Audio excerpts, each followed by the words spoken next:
an equation that we're going to simplify. This is still in the test review for today. So I need to get a common denominator. So don't forget, this is really over 1. My common denominator is simply 3 plus I. This one doesn't have any, so I'm going to multiply by those missing pieces. So remember, 3 plus I. This one already has 3 plus I, so if I multiply by 3 plus I, it kind of goes away.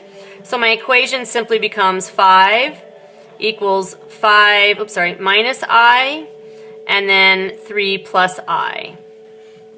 So now we're just going to FOIL this out. So remember foiling, doing this. So I get 15 plus 5I minus 3I minus I squared. And the side is still 5. But a couple things I can do. I squared is what? I squared is -1. So minus a -1 is going to become a plus 1. These two terms are alike, so can you see that's just going to be positive 2I? So I have 15 plus 2I plus 1 equals 5.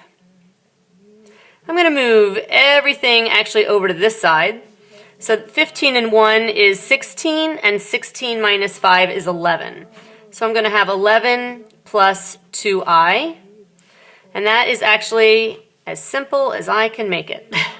I do not want you confusing this. I know a lot of times what we're doing with the I is we're treating it like a variable. So when we add like 2I plus 3I, we get 5I. Or when we do I times I, we get I squared. So in some aspects, we do treat I as though it's a variable. But in this case, I is not a variable. You are never going to be solving for something where you get I equal to, I'm not going to minus the 11 and divide by 2. So I do not want to see -11 halves. That is not true, okay? This is not what we're doing. We're just simplifying here, so we're getting all of our i's and real parts together. So the next thing I asked you on this test or this review question was I wanted you to identify the real parts and the imaginary parts. So remember, 11 is our real part, and 2i is our imaginary part. Okay, so make sure you can identify the parts too.